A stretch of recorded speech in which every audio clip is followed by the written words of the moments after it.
How's it going, peeps? Chris here with the next of my Black Ops weapon guides. We're currently in the light machine gun category, and this time we're going to take a look at the RPK. So in real life, the RPK is based on the AK-47. It's basically pretty much the same gun. It operates in the same way. The main difference is it has a much larger and heavier barrel. Still used today by many African, Eastern European, Asian and Middle Eastern nations. And in Black Ops it's unlocked at level 6.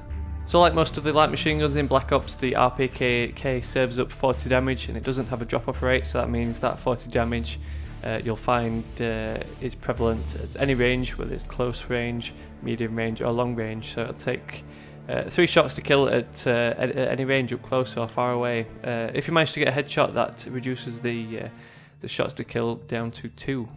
Unfortunately, the recoil of the RPK is very high. The center speed is pretty slow, which means the recoil tends to go on a continuous upwards bounce. But the left and right figures also mean that you often get quite a bit of horizontal spread on the recoil as well. So it kind of just bounces around everywhere. It's quite erratic. It's got pretty average reload time, not quite as much as the M60, but it's a little bit slower than the HK21 at 4 seconds or 5.5 seconds from empty. It has the usual 750 rounds per minute fire rate and a 40 round magazine size. So my opinion on the RPK, it's rubbish. That's basically the whole overview of it.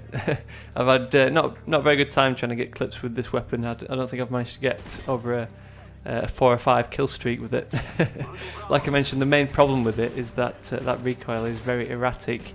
With the combination of a slow center speed and quite a high 750 rounds per minute fire rate, it means that on each subsequent shot the recoil just gets further and further away from your target. That might be further towards the sky, further to the left, further to the right. It just bounces around everywhere. Even with burst firing and kind of pressing the trigger, like in semi-auto mode, just keeping pressing the trigger time after time, which usually helps control the recoil on most weapons, you still find that the RPK just bounces around everywhere, and usually it shoots everywhere other than actually on target.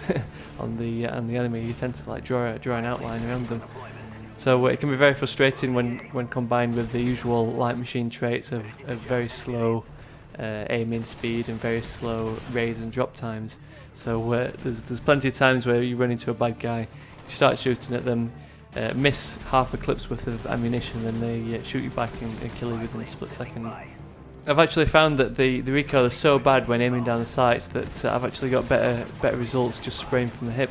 And we'll talk about that a little bit later on in terms of perks, but that's definitely my main tip if you're looking to use the RPK for whatever reason. I'd probably definitely stay away from it, but if you do fancy giving it a try, I'd definitely spray from the hip. Out of all the LMGs, there's the HK21 and RPK, which have a slightly narrower hip-fire spread, so that's kind of the best trait of the RPK to make the most of.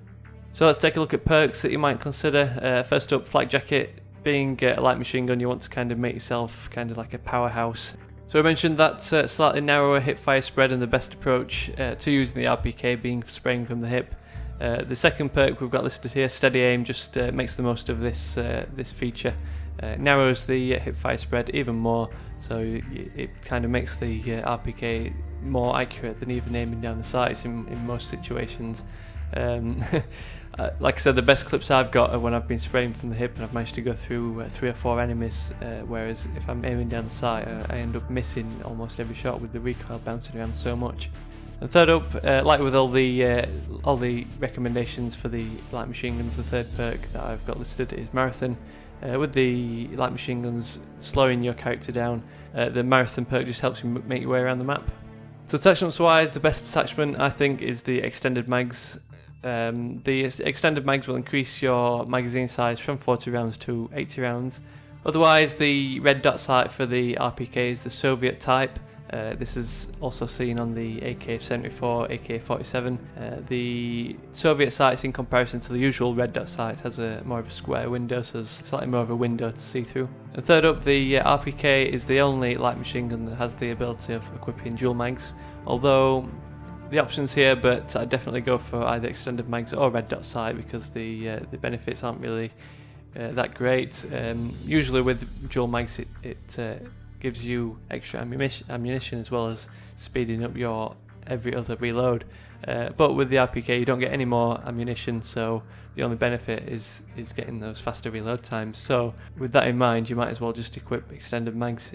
So that's the RPK, definitely not a gun I'd recommend. It's basically rubbish. The main downside is that super erratic recoil, which makes the gun generally unusable. So like I said, if you're going to use it, if you're going to give it a try, I'd definitely recommend just spraying from the hip and seeing how you get on. So if you enjoyed this episode, drop me a thumbs up, it'd be really appreciated. Subscribe for the next episode, which is going to be the Stoner 63, and then we'll be moving on to the SMGs. So thanks for watching, and I'll catch you all later.